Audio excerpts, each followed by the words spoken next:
Assalamualaikum warahmatullahi wabarakatuh. Nama saya Raudah Hanum binti Zulkifli, nombor matrik 061748. Pembentangan kami yang bertajuk Hiwalah dalam Perbankan Islam. Yang pertama, untuk pengenalan, Islam merupakan sebuah agama yang bersifat syumul dan yang paling sempurna, dan ia juga bersifat komprehensif. Kesempurnaan yang wujud dalam agama Islam adalah merangkumi peraturan-peraturan dan cara hidup manusia yang serba lengkap, termasuklah dalam perkara yang berkaitan dengan muamalah Islam. Al-Hiwalah adalah sistem yang unik yang mana sesuai untuk diadaptasikan kepada manusia, dan ia juga merupakan satu sistem interaksi atau perhubungan yang berlaku sesama manusia. Antara sistem muamalah yang sering digunakan pakai dalam satu transaksi ialah Al-Hiwalah. Hal ini demikian kerana Al-Hiwalah adalah sebahagian daripada kehidupan manusia di dalam muamalah, iaitu interaksi sesama makhluk. Al-Hiwalah sering berlaku kepada permasalahan hutang pemiutan antara satu pihak dengan pihak yang lain dan bertindak dalam menyelesaikan beberapa perkara yang berkaitan. Pindahan hutang ini telah dibenarkan oleh syariat dan telah dipraktikkan sejak zaman Nabi Muhammad SAW sehingga kini.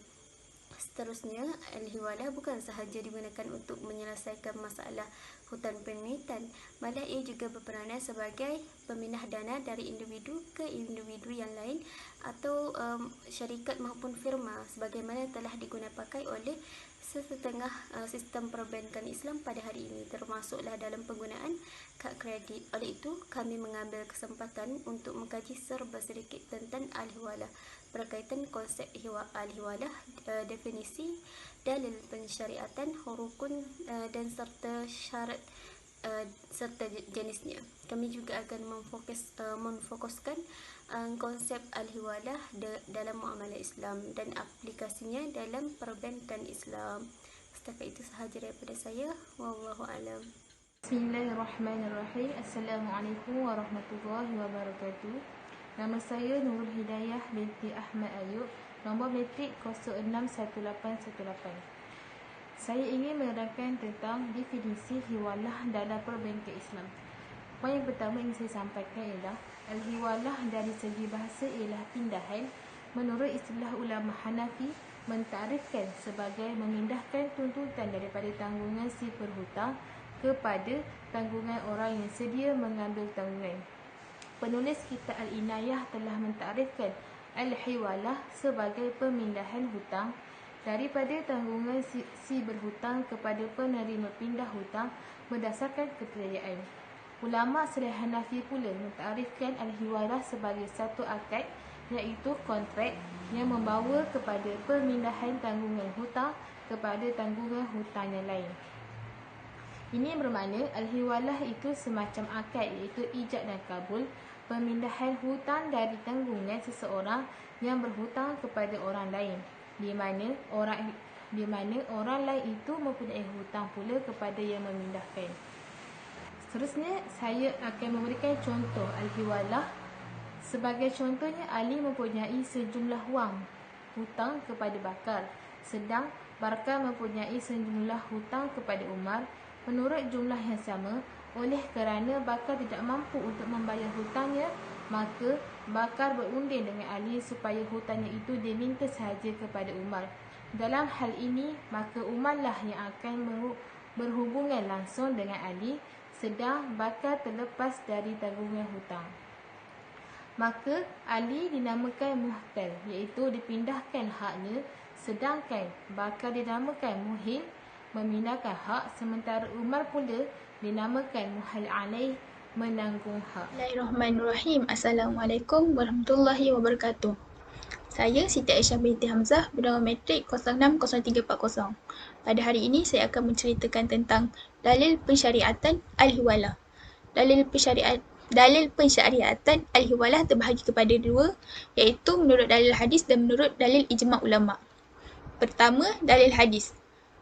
Dalil hadisnya, haddatsana Abdullah bin Yusuf akhbarana Malikun an Abi Zinad anil A'raj an Abi Hurairah radhiyallahu anhu anna Rasulullah sallallahu alaihi wasallam qala matlul ghaniyyi zulmun fa idza utbi'a ahadukum ala maliyin falyatba'. Okey, mafhum daripada hadis ini ialah telah menceritakan kepada kami Abdullah bin Yusuf telah menghabarkan kepada kami Malik dari Abu Az-Zannad dari Al-A'raj dari Abu Hurairah radhiyallahu anhu bahawa Rasulullah SAW bersabda, menunda membayar hutang bagi orang kaya adalah kezaliman. Dan apabila seorang dari kalian hutangnya dialihkan kepada orang kaya, hendaklah diikuti. Maksud daripada hadis ini ialah apabila orang kaya menunda untuk membayar hutang, ia merupakan satu kezaliman. Okey. Menurut dalil dari ijma' ulama' pula, perintah membuat pindah hutang adalah satu perkara sunnah. Oleh itu, tidak wajib menerima tawaran. Maksudnya dia sunat je. Satu perkara yang sunat. Maksudnya kalau nak pindah hutang boleh, tak nak pindah pun tak apa. Sebab dia sunat, tak wajib. Manakala menurut Abu Daud pula, perintah tersebut adalah bermakna wajib. Ia mesti diterima oleh pemiutang asal. Maksudnya dia mesti, menurut Abu Daud ni, dia mesti bersetuju antara dua-dua pihak. Tapi ijma' ulama' pada keseluruhannya mengharuskan pindah hutang. Maksudnya dia tak wajib, dia tak sunat, dia harus. Tetapi pindah hutang tu mestilah tidak berbentuk barang atau benda. Kerana al-hiwalah adalah perpindahan hutang, tetapi ia harus pada wang atau kewajipan kewangan. Itu sahaja dari saya. Sekian, terima kasih. Assalamualaikum warahmatullahi wabarakatuh. Nama saya Nurul Husna binti Hanafi, nombor matrik 061739. Hari ini saya akan membentangkan tentang tajuk rukun hiwalah. Menurut mazhab Hanafi, rukun hiwalah ada dua, iaitu yang diucapkan oleh muhil dan qabul yang diucapkan oleh muhal dan muhalu alaih. Sedangkan menurut jumhur ulama, rukun hiwalah ada 6, iaitu yang pertama, muhil, orang yang berhutang dan berpiutang. Yang kedua, muhal, orang yang berpiutang. Yang ketiga, muhalu alaih, orang yang berhutang. Yang keempat, hutang muhil kepada muhal. Yang kelima, hutang muhalu alaih kepada muhil. Dan yang keenam, sirah, lafaz akad. Penjelasan umpama A iaitu muhil berhutang dengan B iaitu muhal dan A berpiutang dengan C iaitu muhalu alaih. Jadi A adalah orang yang berhutang dan berpiutang, B hanya berpiutang dan C hanya berhutang. Kemudian A dengan persetujuan B menyuruh C membayar hutangnya kepada B. Setelah terjadi akad hiwalah, terlepaslah A dari hutangnya kepada B dan C tidak berhutang dengan A, tetapi hutangnya kepada A telah berpindah kepada B, bererti C harus membayar hutangnya itu kepada B, tidak lagi kepada A. Assalamualaikum warahmatullahi wabarakatuh. Saya Wanul Aida binti Azmi, bernombor matrik 060028, akan menerangkan tentang syarat hiwalah. Okey, pertama kita kena tahu ada berapa hiwalah yang terlibat. Hiwalah yang terlibat ada 4. Pertama, muhil. Kedua, muhal. Ketiga, muhal alaih. Dan keempat, muhal bih, iaitu hutang yang dipindahkan. Pertama, kita lihat kepada syarat muhil. Syarat muhil adalah pemindah hutang. Ia disyaratkan harus dengan 2 syarat. Yang pertama, berkemampuan untuk melakukan akad kontrak. Maksud di sini, berkemampuan di sini adalah orang pemindah hutang tu mestilah seorang yang berakal dan baligh.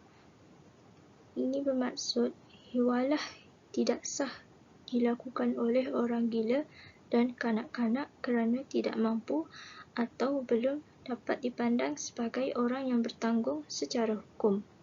Kedua, kerelaan muhil. Ini disebabkan kerana hiwalah ni, dia ada pengertian pelupusan hak milik sehingga tidak sah jika ia dipaksakan.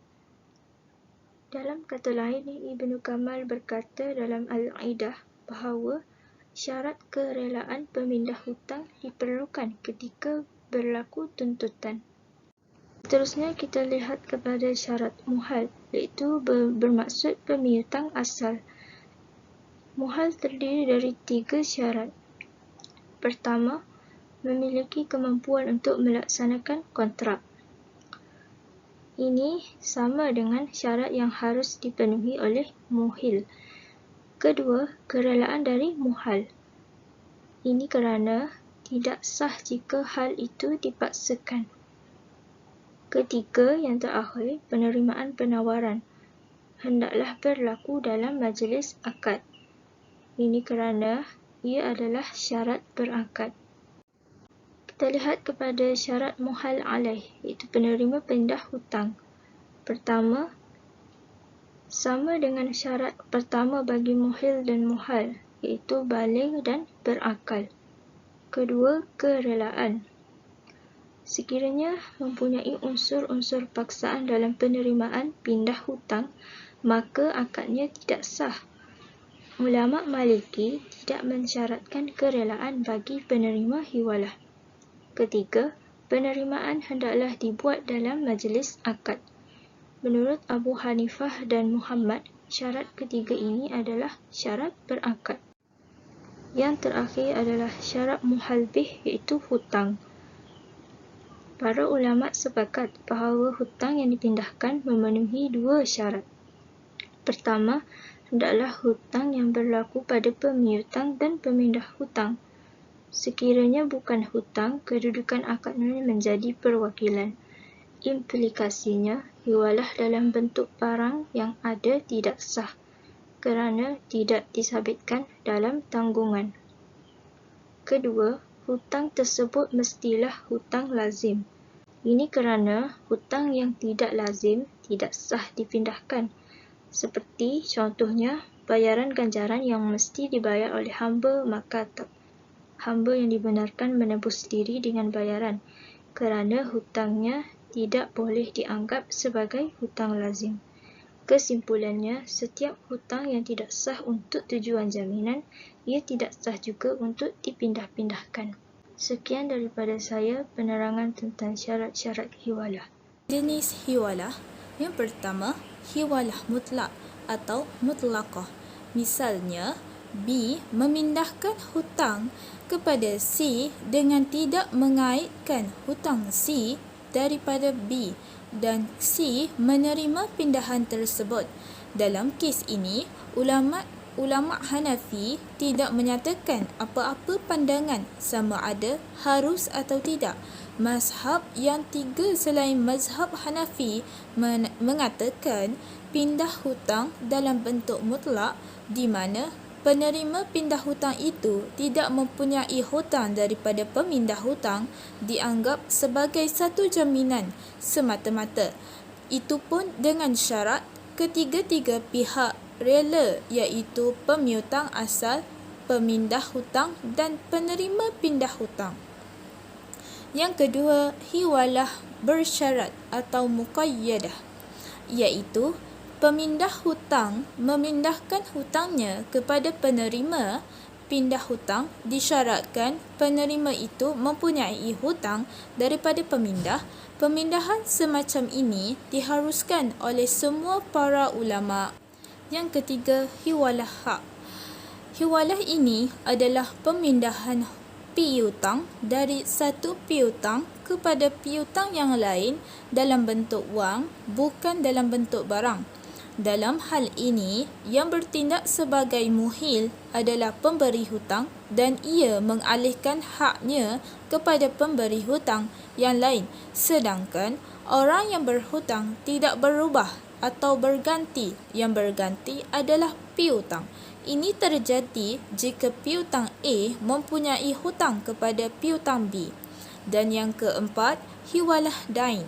Hiwalah ini adalah pemindahan hutang kepada orang lain yang mempunyai hutang kepadanya. Ini berbeza dari hiwalah hak. Pada hakikatnya, hiwalah dain sama pengertiannya dengan hiwalah yang telah diterangkan terdahulu. Assalamualaikum warahmatullahi wabarakatuh. Pada kali ini saya akan menceritakan pula tentang sebab-sebab penamatan akad hiwalah. Akad hiwalah boleh tamat dengan sebab-sebab berikut. Yang pertama, fasakh. Fasakh terjadi apabila jika akad hiwalah difasahkan atau dibatalkan haknya pemiutang asal kembali kepada pemindah hutang. Seterusnya, halangan syar'i. Halangan syar'i yang terjadi ialah contoh halangan syar'i yang terjadi ialah pemindah hutang, mati, muflis dan lain-lain. Seterusnya, penerima pindah hutang membayar hutang kepada pemiutang asal. Dengan sebab pelunasan hutang yang telah dibayar tu, maka tamatlah akad pindah hutang dan hukumnya juga selesai. Keempat, pemiutang mati dan harta hutang itu menjadi waris kepada penerima pindah hutang. Oleh sebab daripada warisan itu satu punca hak milik, jadi dengan warisan itu penerima pindah hutang menjadi pemilik. Kelima, pemiutang asal menghibahkan hartanya kepada penerima pindah hutang dan hibah itu diterima. Yang keenam, pemiutang asal mensedekahkan hartanya kepada penerima pindah hutang dan ia menerima. Hibah dan sedekah dekat sini sama maksud dengan warisan dan pelunasan hutang tadi. Yang akhir sekali, pemiutang asal melepaskan hutangnya daripada penerima pindah hutang.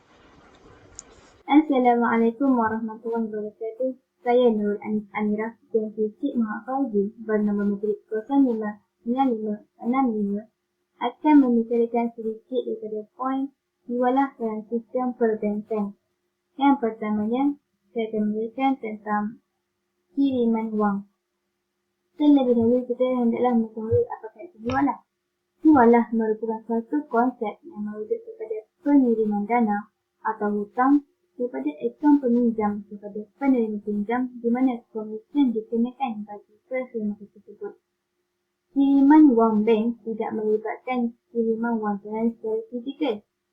Kiriman wang bank juga boleh dilakukan melalui perintah wang, draft permintaan, pindahan mail atau pindahan bertelegraf.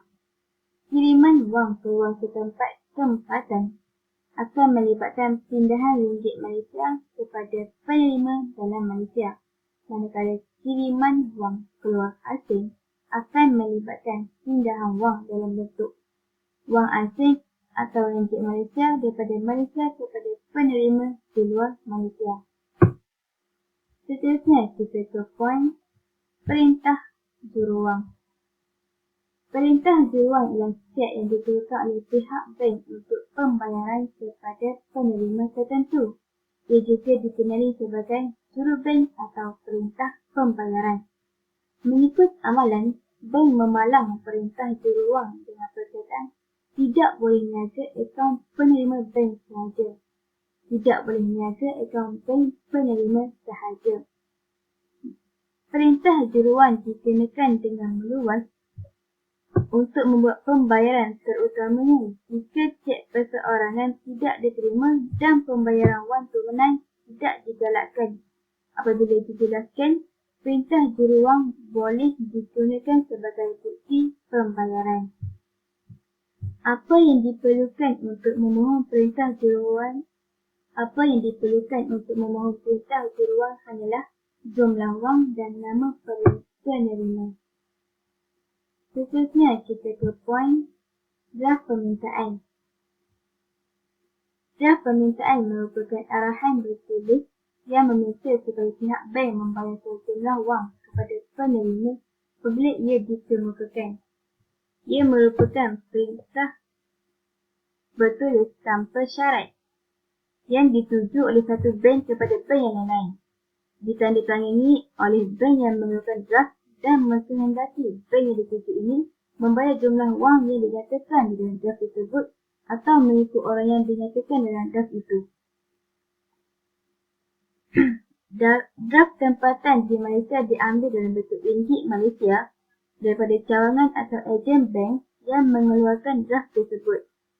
Bank mengadakan pertukaran dalaman dan cukai stem untuk memerlukan draft tempatan. Kadar semasa pertukaran dalaman adalah 0.03% setiap item, iaitu kadar minimum sebanyak 50 sen dan kadar maksimum sebanyak 500 ringgit Malaysia. Okey, poin yang terakhir ialah pindahan bertelegraf. Definisi bagi pindahan bertelegraf ialah satu cara untuk memindahkan wang sama ada melalui kabel, telex atau fax. Pihak bank pengirim wang akan mengirim satu pesanan kepada cawangannya atau individu penerima kiriman di luar negara yang berisi tentang pembayaran kepada pengenalan, kredit daripada akaun beneficiari, maklumat dan penjelasan bagi beneficiari. Manakala dana tersebut juga boleh didapati daripada bank pengirim wang, bank penerima wang dan wang atau wang antarabangsa yang dapat diterima. Sekian saja daripada saya mengenai beberapa poin daripada hiwalah dalam sistem perbankan. Sekian, terima kasih. Bismillahirrahmanirrahim. Assalamualaikum warahmatullahi wabarakatuh. Nama saya Nur Akilah Husna binti Muhammad Taurik.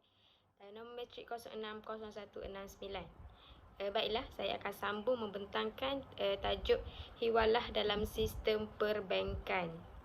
Tadi telah kita dengar penjelasan tentang kiriman wang, draft pemohon, perintah juruwang dan juga pindahan bertelegraf. Sekarang kita akan ke poin yang seterusnya, iaitu pindahan mel. Pindahan mel. Apa itu pindahan mel? Pindahan mel ini adalah sama dengan pindahan bertelegraf, iaitu satu cara untuk pindahkan wang atau dana sama ada melalui fax, telex ataupun kabel, kecuali pada hakikat bahawa arahan kepada bank dibuat secara bertulis dalam borang bank yang standard. Seterusnya, peraturan bagi memohon pemindahan mel ini juga sama dengan pemohon draft dan juga pemindahan bertelegraf. Baiklah, poin seterusnya iaitu arahan tersedia. Arahan tersedia merupakan satu arahan yang dibuat oleh pelanggan bank supaya membayar sejumlah wang yang tertentu pada tarikh tertentu kepada penerima tertentu secara berkala. Maksudnya secara satu-satu. Kebiasaannya pelanggan ni dia akan serahkan kepada bank untuk melaksanakan kiriman wang dari semasa ke semasa dan mendebit daripada akaunnya, di mana pelanggan menggunakan perkhidmatan ini yang disediakan oleh banknya untuk melakukan sebarang kiriman wang berkala ataupun pembayaran premium insurans, pembayaran ansuran pinjaman dan lain-lain. Dan yang terakhir, cek kembara, di mana cek kembara ni adalah cek yang dikeluarkan pada dominasi tertentu dalam mata wang antarabangsa utama bagi tujuan perjalanan. Pemilik cek ini diminta untuk membayar harga cek berserta dengan komisen, iaitu berserta dengan upah, dan dia juga dikehendaki untuk menandatangan di ruang tertentu pada cek di hadapan pegawai bank yang mengeluarkan cek tersebut. Maksudnya cek kembara ni, pemilik cek ni kena tanda tangan ruang tertentu pada cek tu di hadapan pegawai bank yang bagi cek tersebut. Seterusnya, apabila digunakan untuk pembayaran, ia juga dikehendaki untuk menandatangani sekali lagi di hadapan penerima cek. Sekian, itu sahaja daripada saya.